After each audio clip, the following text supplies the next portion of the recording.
નસવાડી સમસ્ત ગામ દ્વારા આયોજિત શ્રીમદ ભાગવત કથા સપ્ત જ્ઞાન યજ્ઞમાં પરમ પૂજ્ય શ્રી જયદેવભાઈ શાસ્ત્રીજી મહારાજે કથાનું રસપાન કરાવ્યું હતું।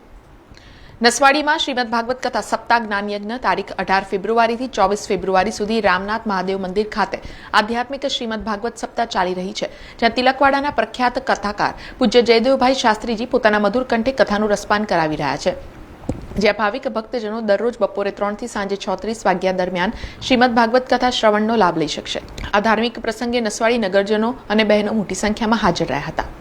પ્રાણાન નમો ભગવતે પુરુષાય તુભ્યમ પાંડુરંગમ નમામી।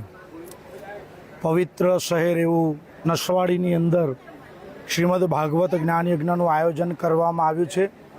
આ આયોજન શ્રી રામનાથ યુવક મંડળ દ્વારા કરવામાં આવ્યું છે। તારીખ 18 થી 24 ફેબ્રુઆરી સુધી આ જ્ઞાન યજ્ઞ થઈ રહ્યો છે। આજે કથાનો ચોથો દિવસ છે અને આજે કથાની અંદર શ્રી વામન પ્રાગટ્ય, રામ પ્રાગટ્ય, કૃષ્ણ પ્રાગટ્ય જેવા સુંદર મજાના ઉત્સવો ઉજવવામાં આવશે।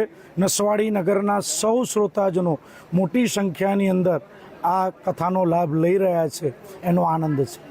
સમાચારોના સતત અપડેટ માટે TNN ન્યૂઝને YouTube પર સબસ્ક્રાઇબ કરી બેલ આઇકોન પ્રેસ કરો અને અમારી સાથે જોડાયેલા રહો Facebook, Instagram અને Twitter ઉપર।